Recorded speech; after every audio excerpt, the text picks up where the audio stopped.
Hello, everyone, and welcome to our virtual celebration for the week of September 19th, 2021. I'm just so excited that you are with us today. I'm very excited about our celebration. We've got a real treat for you at the end of service, so stay tuned. We have the Peanuts Gang doing a riff on REO Speedwagon. We also have our artist in residence, Lee Coulter, which you have heard at the very beginning of the service. One special announcement is on Friday, October 8th, Daring Greatly will be at the Hilltop Spiritual Center for a live concert. Information is available on our website and in all social media. So again, thank you, relax, let's do this.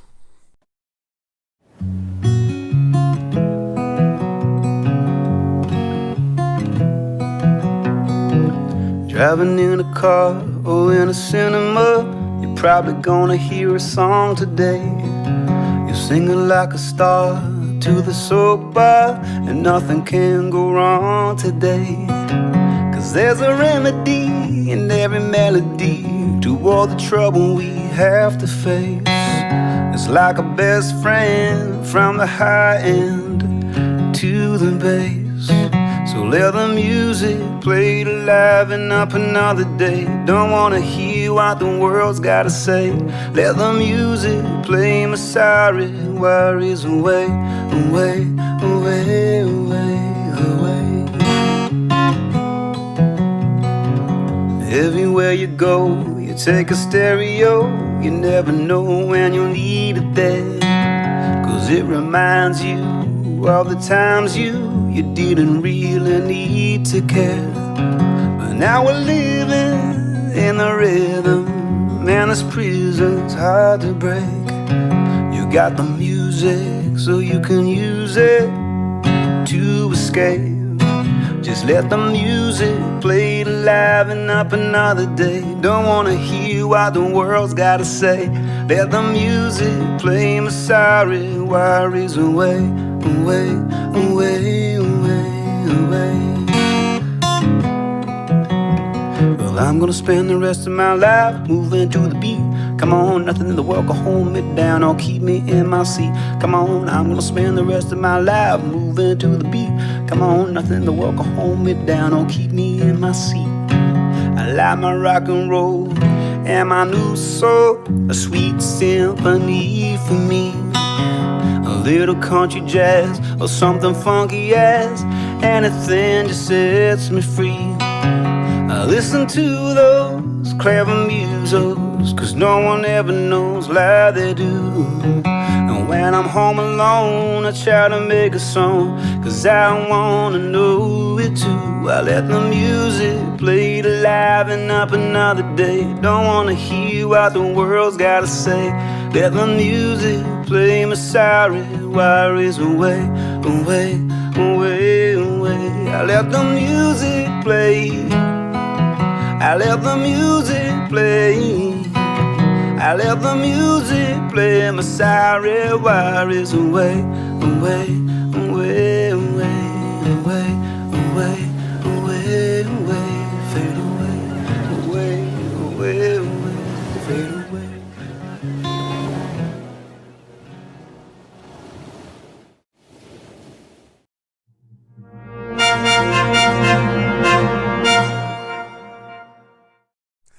Hello, everyone. This is Rev Guy here, and I have a special announcement. You know, safety is one of our primary concerns. And as we are watching what's happening right now in both Temecula and Fallbrook and North County, what we're seeing is a rise in cases of COVID. And so to ensure the safety of everyone in our outdoor service, starting this Sunday, September 19th, we're asking everyone, vaccinated or not, to please wear a mask. I know it's a pain. We're all kind of tired of them, but we just have to go a little bit longer. So please, if you are coming on Sunday, and I hope that you are, be sure to mask up. Thanks again.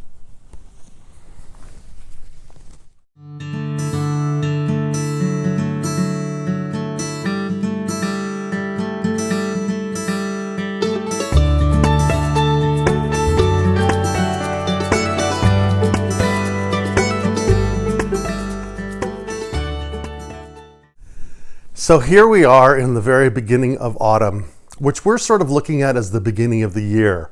We sort of follow the Jewish calendar and several other calendars that look at fall as the time of discernment, the time of looking at what we have created and setting goals for what we want to create.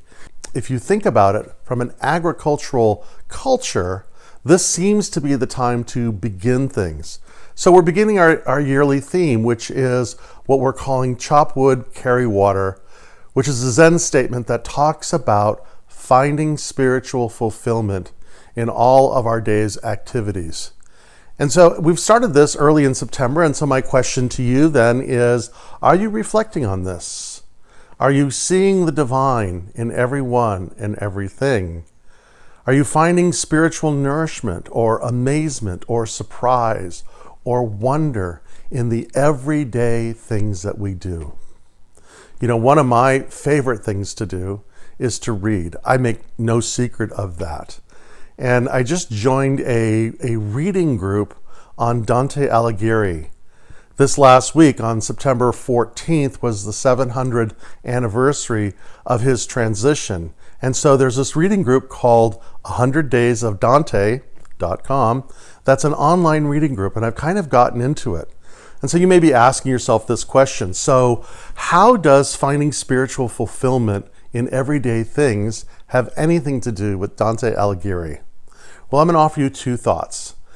The first is that every day we nourish ourselves. Every day we grow. Every day we connect. And for me, reading something like Dante, or the Dhammapada, or Holy Scriptures, or novels, or almost anything else, puts us into a conversation. It allows us to transcend time and space and gather the wisdom of others. And what we see is that there is a universal spiritual practice, which is to find the spiritual nourishment, to find the divine in everything and everyone at all times, because it's all connected in every way. And you know, for me, as I am reading Dante right now, what I'm seeing is, you know, beyond the culture of 14th century Italy, there is a timelessness to what he's writing about. And beyond the confines of his particular philosophical and religious tradition, there's some universal truths in there. And one of the first things that I was taken with was as he is entering into the inferno, into the gates of hell, in the first circle are those that are called the opportunists. And again, you know, not getting caught up on the literal experience of this, but looking at it from a metaphysical or an allegorical experience, there's something really amazing because there's chaos and there's running and there's pursuing and there's a level of madness.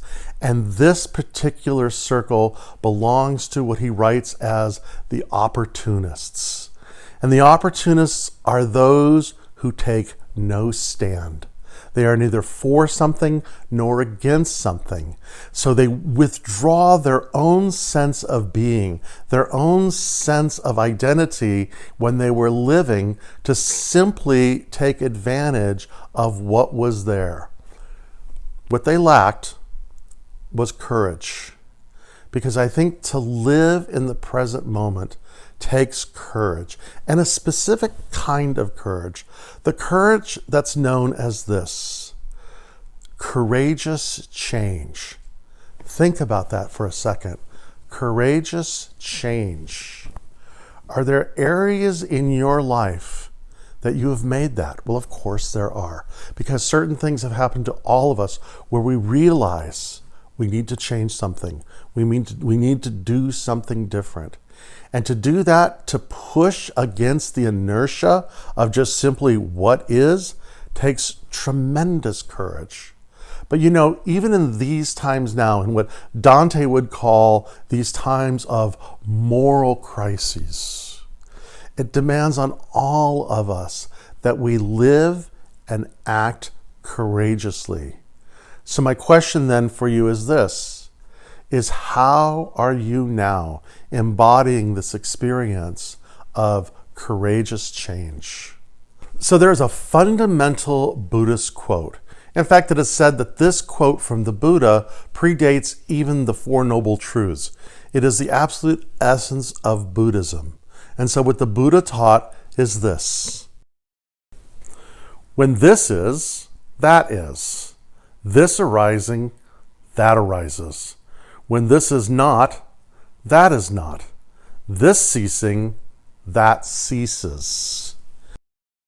And so what the Buddha is talking about is a fundamental teaching in Buddhism that is called the law of no independent origination, or dependent origination, or however you want to say it. But the essential teaching is this, is that nothing rises, nothing happens until the conditions are there for it to happen. And when the conditions are there, then really it can't be stopped. Now this happens universally. Of course, we see this. It's an evolutionary process, and its basis is lying in this idea that everything is interconnected to everything else. So if this is, that will happen. If this stops, that will cease. And this can't be faked. It's just one of those kinds of things. But here's where you and I come in, is because it's also true for us as individuals, that nothing happens in our life until the conditions are right for them to happen. And when the conditions are set, then nothing can stop it. And we understand this as metaphysicians, right? You know, when our thoughts are aligned with our good, and they are energized by our emotion, something fundamentally changes within us. And when that change happens within us, we then begin to experience those things that we want. Now, it also happens adversely as well. You know, the founder of our denomination, Dr. Ernest Holmes, said this: in this life, you don't get what you want. In this life, you don't get what you want. You get what you become. When we realize that the origin of anything is connected to the conditions that are there. And so, in a world right now, as Dante would say, in moral crisis, that how important it is for each of us to create the conditions in our life to be an agent of courageous change. Because when this begins to happen at this level organically, then something powerful happens globally. And we're addressing some important things right now, are we not? We're looking at the effects of catastrophic climate change. We're looking at a pandemic. We're looking at movements politically and socially in the world that are asking all of us to participate in some way and not be like Dante's opportunists that are simply standing on the sidelines or being too spiritual to get involved in things. Now, it doesn't mean that we have to be overwhelmed, but we need to be engaged. I want to offer a practice for you. And I read this from a woman that I like by the name of Diane Butler Bass. And she's an historian.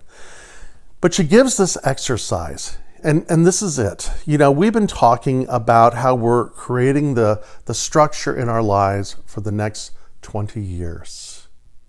But what I'd like you to think about is maybe a family member or someone who's going to come after us.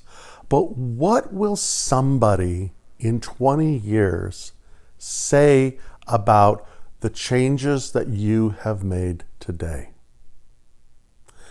And then let's go even further.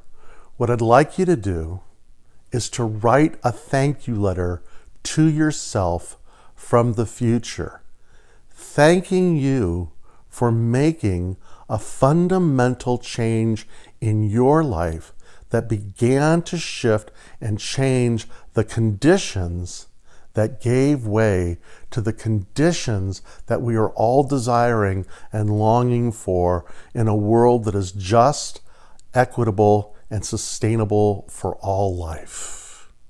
In the Talmud, which is a commentary on the sacred scriptures of Judaism, there is a statement that goes like this: "Do not be daunted by the enormity of the world's grief. Do justly now. Love mercy now. Walk humbly now. You are not obligated to complete the work, but neither are you free to abandon it." And so the courageous change of humility, which is simply living authentically, of mercy, which is openness, of loving, these are the courageous changes that we make in our life. And when we do, our life changes. And when our life changes, anything and everything around us changes. And it is simple as chopping wood, carrying water with deep and conscious intention. Thank you.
Once again, I want to just express how grateful I am that you are part of this community.